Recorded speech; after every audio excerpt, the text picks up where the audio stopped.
Hello, I'm Tony Guida. This is My New York. My guest today is a man of boundless talent, which he displays regularly between the covers of a magazine or a book. He is Calvin Trillin. His friends call him Bud. I'll call him Picasso with a pen. 53 years worth of exquisite writing for The New Yorker, essays, casuals, and principally reporting on America. Now, some of Trillin's work has been collected in a new book, Jackson, 1964, Dispatches on the Difficult Subject of Race. We'll talk about the book and more with Calvin Trillin next.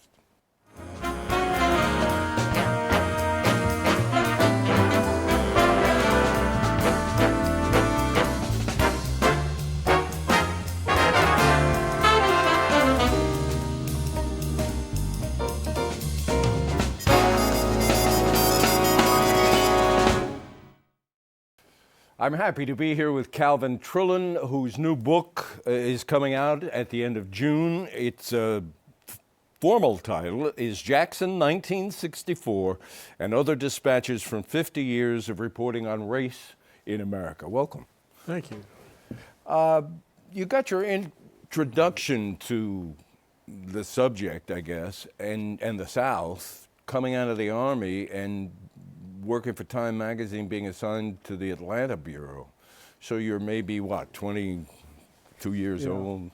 Yeah, maybe 23 or 4. Yeah. I can't remember exactly. And the Bureau was in Atlanta partly because of the airport. Because they used to say in the South, you might die in the South. If you die in the South, you might go to heaven, but you'd have to change planes in Atlanta. Right. I think they said the same thing today. I always thought the Pulitzer Prize should go to Roy Reed, who somehow talked the New York Times into putting the Bureau in New Orleans instead of Atlanta. But they don't give prizes for shrewd moves. Like that, the Bureau sightings. I wonder, what was it like for a young man just out of the Army, from Kansas City, to be in the South in 1961, I think it was? Well, it's hard to believe now for someone who wasn't there how totally segregated it was. I grew up in Missouri, in Kansas City, and it was, I would say, quietly segregated, with no signs or rhetoric about the evils of race mixing and all of that. But still, black people didn't go to restaurants or theaters. I was the city auditor in high school day in City Hall, and the mayor was Melba Zachary from Lincoln High School. And we got through learning about democracy, and then she went back to her school and I went back to my school. The schools were still segregated. I didn't even know that. They were segregated by law in Missouri. Lincoln, I talk about it in the book. Lincoln was the name in Kansas City for not only the high school, the black high school, but black theater and a couple of other black businesses. And I often wonder whether people could grow up in Kansas City and not realize it was also the name of a president, not just something that says colored people allowed. Yeah. But still, it was a total difference. I had not been to the South except to New Orleans as a boy. And it was shocking a little bit because in a way, if you were in the black part of town, you couldn't get a taxi because the black taxi couldn't pick you up and the white taxi wouldn't be there. Just where to interview somebody became a problem. And of course, in those days, race was thought of as a sort of a regional problem, and it was assumed in the South that anybody any white person in the South was sympathetic to segregation, and anybody who was from the North wasn't.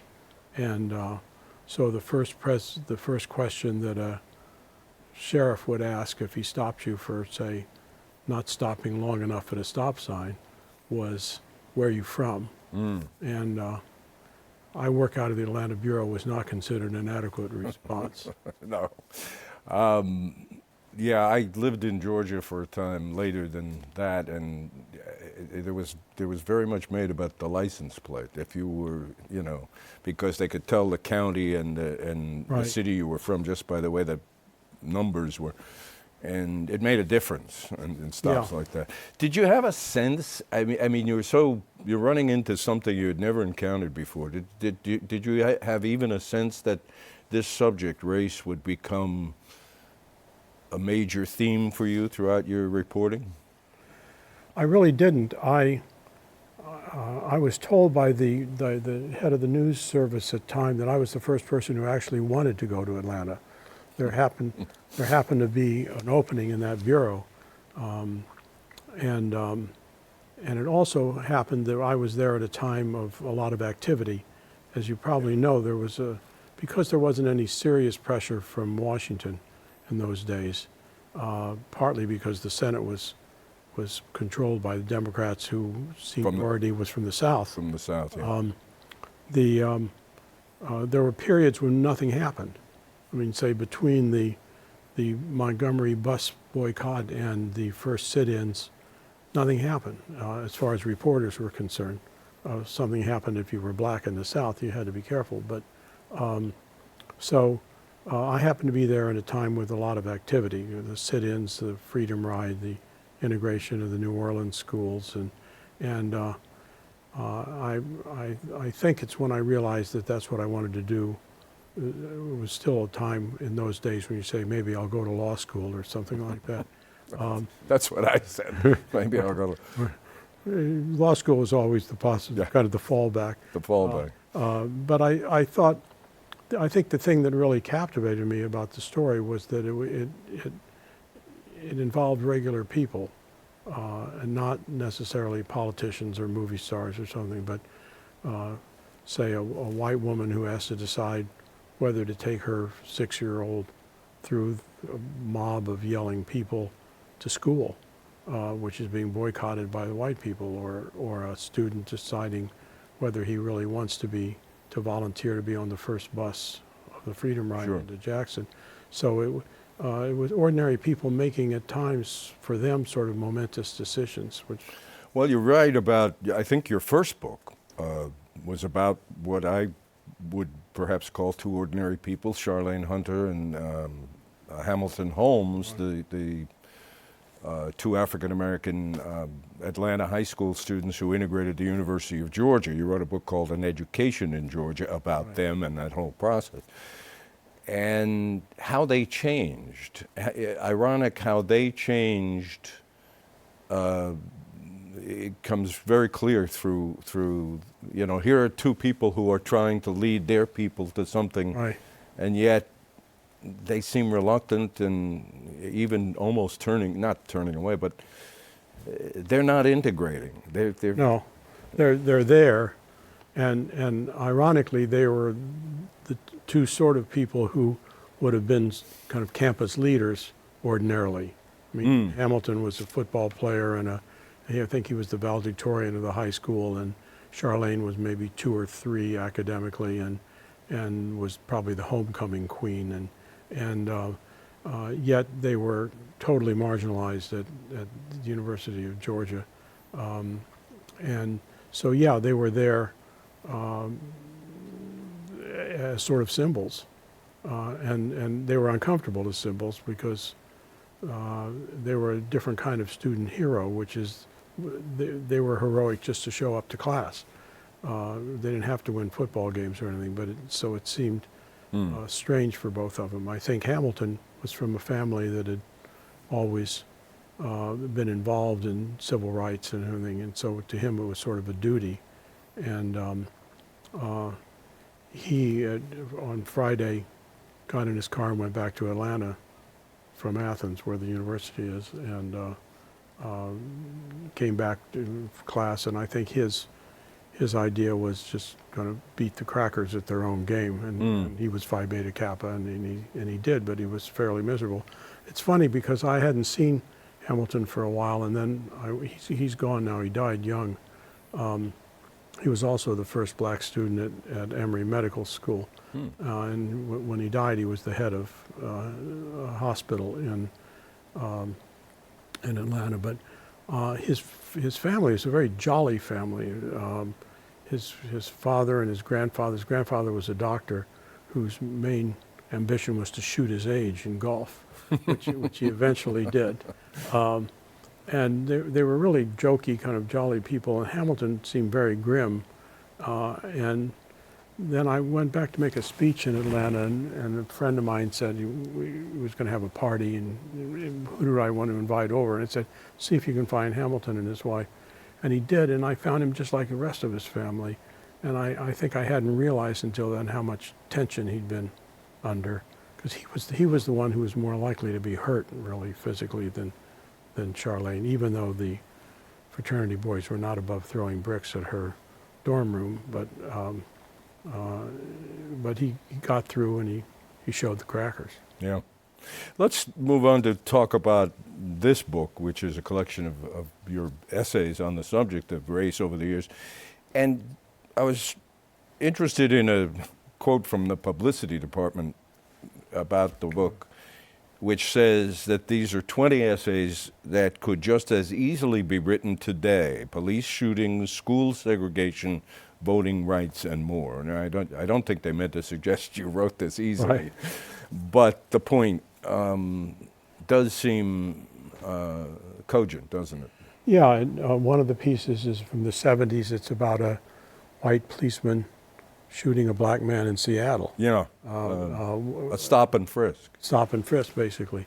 There are pieces about voting rights, and of course, in many ways, there's a huge change. Now, certainly black people in 1964, when I was there for what's called the Freedom Summer. The Mississippi Summer Project. Yeah, you would take your life in your hands if you were a black person to vote.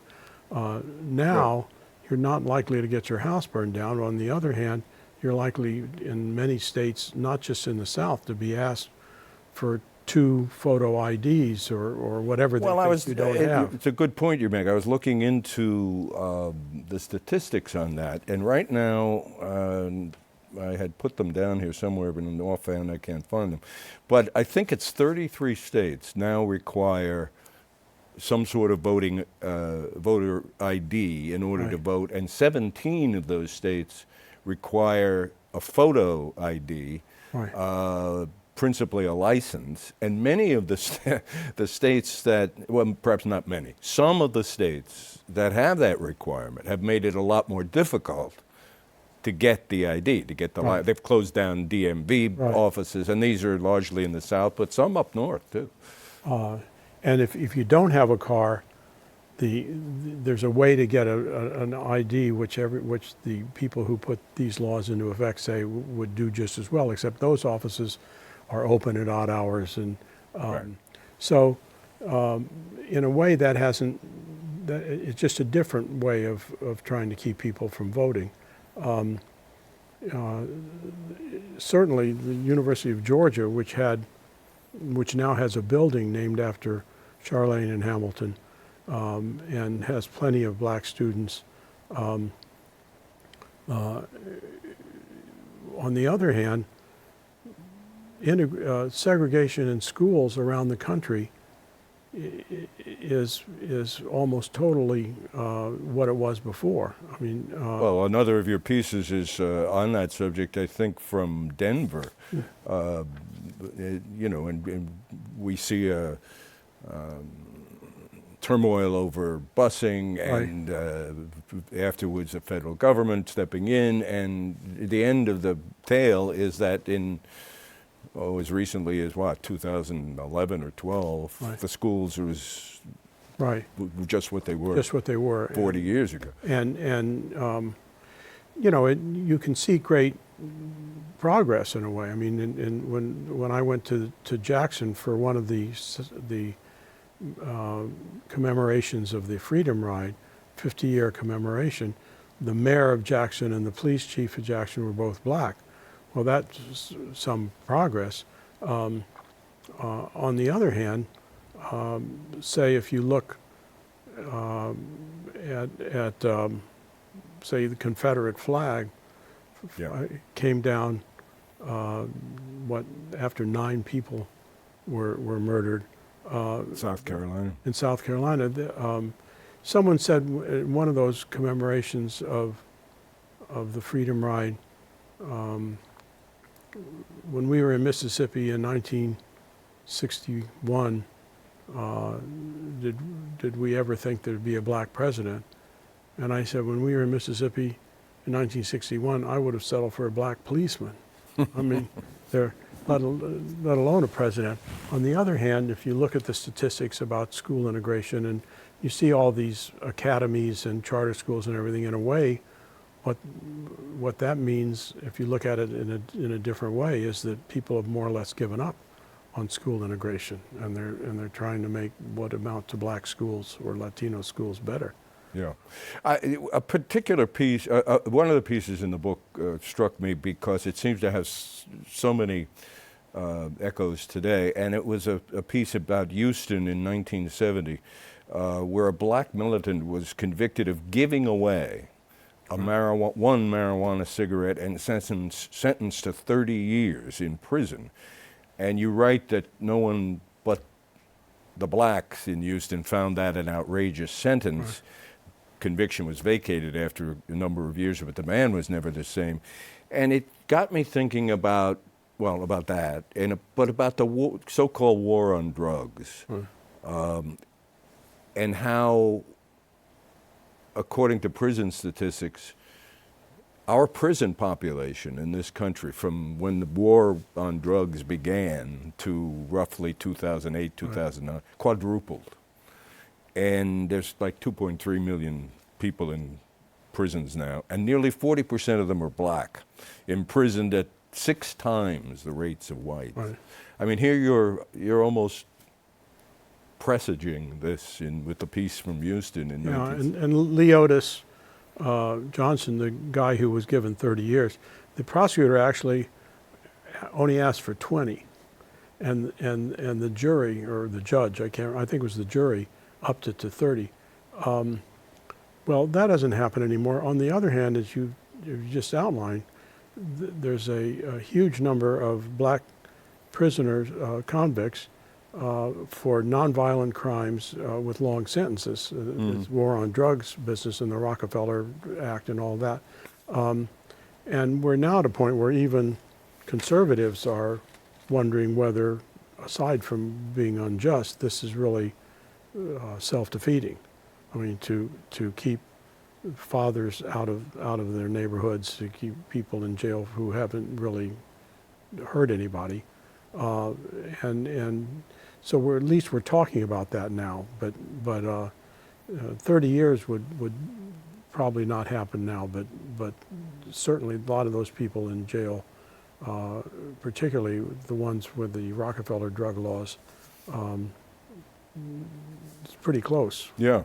Well, a startling statistic from that development of how many people were incarcerated, have been, and many still are, that at the peak of this, in 2008, about 1 in 100 adults, American adults, were behind bars, which is higher than the incarceration rates in the Soviet Gulag. Right. When that was when they were fully operational. Right. And this raises the question, and some have raised the question, are we in a new Jim Crow era? A civil rights advocate, well-known, Michelle Alexander, has written a book about it. It even comes up in Michael Moore's latest documentary, when he compares prison systems in, I don't know, I think Finland and ours. Right. Are we in a new Jim Crow? I mean, are we putting away these people, principally African Americans, to disenfranchise them? Well, I think at least to get them off the streets, even though, and as I say, I think you find now conservative Republicans who say, does this really make sense? But I think now there's somewhat of a dialogue about it going on, which wasn't true a few years ago. So I guess that's progress in a way. But a lot of these things, and of course, the whole race question in the last year or two has come up partly because of police shootings Yes. and partly because of cell phones. That you can now see the police shootings. Somebody has, or the dash cams, you can actually see them. Right. And we've seen here in Staten Island. Yeah. We saw the cell phone video of what happened. Yeah, to you that could man. see the guy say, "I can't breathe." Right. And the head of the policeman union said if he could say that, he could breathe. What he was supposed to say is, "I almost can't breathe, so if you please quit." Oh, I mean, Right. he was supposed to give a paragraph about It's- that. Yeah. I guess we can't talk about the subject, and I'm almost reluctant to bring this up, but in the context of the current presidential race, and one candidate who's, you could argue, has been race baiting since the beginning, a man named Trump. Yeah, I wrote a poem in the last time when I think it was one of the sort of joke characters dropped out, Michelle Bachmann or Herman Cain, one of those guys, and I said that the late night comics were lamenting, and they said, "Can we have Trump back, please?" And it's an example of be careful what you wish for. Yes, exactly. I think we all thought it was a joke, but I think that in another way, the Republican Party, ever since the Southern Strategy and the Southern 64 or 6, 5. something like that, was simply based on race, and it continues. And remember Lyndon Johnson saying, if we pass that Civil Rights Act, we'll have lost the South for I don't know how many years, he said, but it seems now almost permanent. So in a way, he's saying out loud what they were saying in code. Not all of them, but a lot of the strategy was based on race, and I think it still is.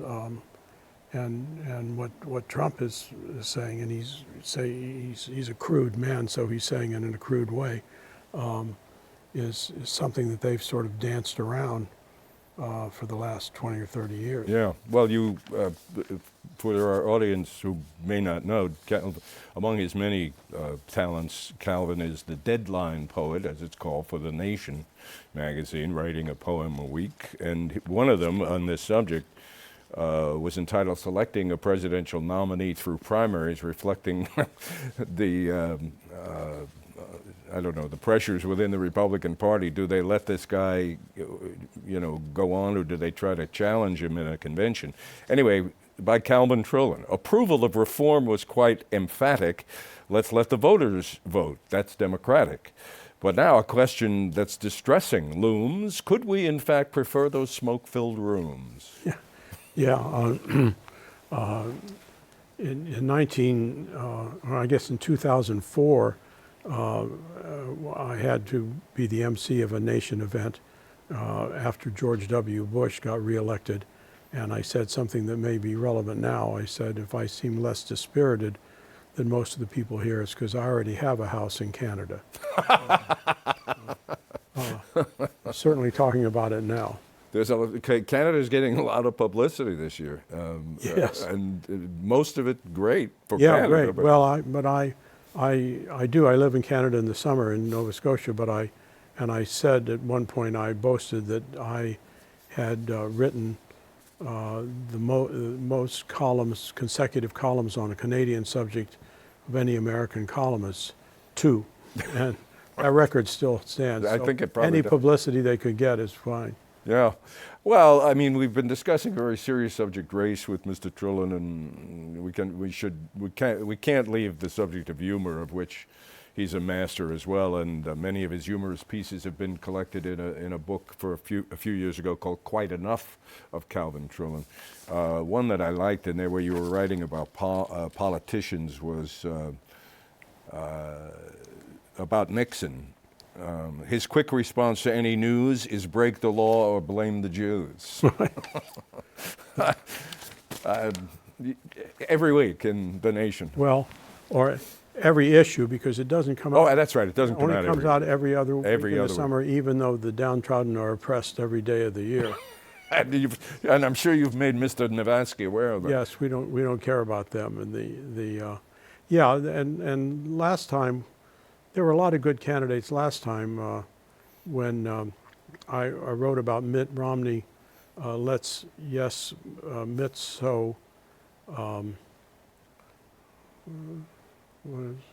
so smooth of speech and smooth of garb, he reminds us all of Ken and Barbie. So quick to shed his moderate regalia, he may, like Ken, be lacking genitalia.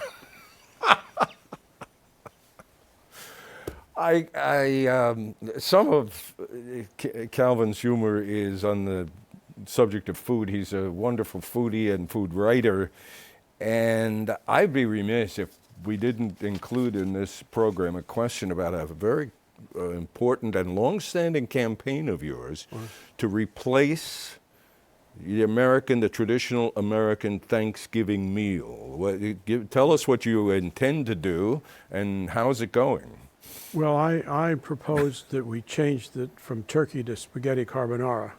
Oh, I'm for that. And every year I would tell the story of the first Thanksgiving, which was that the Indians had the Pilgrims over for a covered dish supper, even though they thought the Pilgrims were about as much fun as teenage circumcision, and the Indians brought what they had gotten from Christopher Columbus years before, the big Italian fellow they called him, and it was spaghetti carbonara, and the Pilgrims hated it and said it was the sort of thing foreigners ate. And on the way back to the village, the chief said something that's been misinterpreted, talking about the Pilgrims. He said, "What a bunch of turkeys." And and this is how accidentally came to have it, right? It's all a mistake. I'm ready to sign up. I said, Well, that's good. We're trying. I still wouldn't use the word bandwagon, but we're making some progress. We could go on for another half hour with maybe just a discussion of barbecue ribs, and since you're from Kansas City, I'm sure you have some very sharp opinions on the subject, and other places that you've eaten them. Right. But you can find Calvin Trillin's food writing, you can find his humor writing, and you can find this new book coming out at the end of June, Jackson 1964. It's been a delight to talk with you. Thank you, Tony. I hope you'll come back because I know you're so prolific. You're doing many projects, and as soon as another one appears, I would like to see you here again. Great. Thank you so much. Thank you. And we will see you next week.